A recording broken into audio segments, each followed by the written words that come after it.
Now, the Acting Director General of the Department of Health, Dr. Nicholas Cripps, says vaccine mandates mean that you'll have to present proof that you have been vaccinated in order to enter certain places.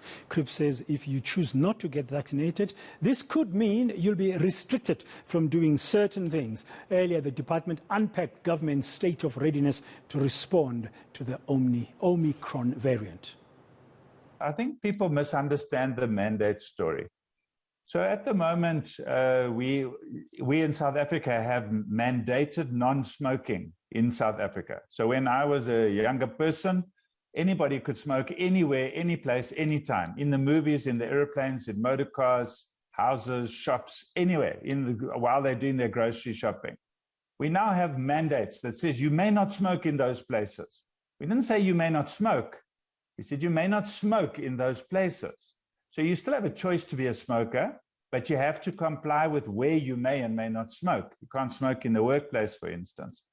So I think that people need to understand it perhaps in that context, that when we get this working group to finally make recommendations, which we hope to work very hard on this week, that's the kind of thing we expect. In such environments, you will be required to prove you are vaccinated.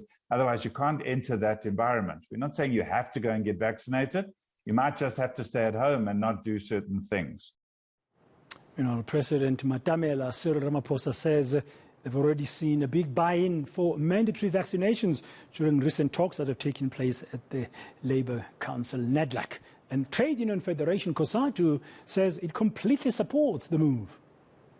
The number one thing is that everybody in South Africa, whoever they are, they must vaccinate. It's not just about your individual rights and preferences. It's about showing solidarity to the nurses and doctors who have borne a huge burden in this pandemic. It's about honoring their sacrifices, also about protecting their elderly and people with comorbidities to be protected, because even if you are vaccinated, if you have serious comorbidities, you can still be at risk. And I think also, to be honest, we've had this discussion for the past year. Society has had enough time to evolve, to embrace the vaccines. We've had enough educational campaigns. It's now time for all of us to do it.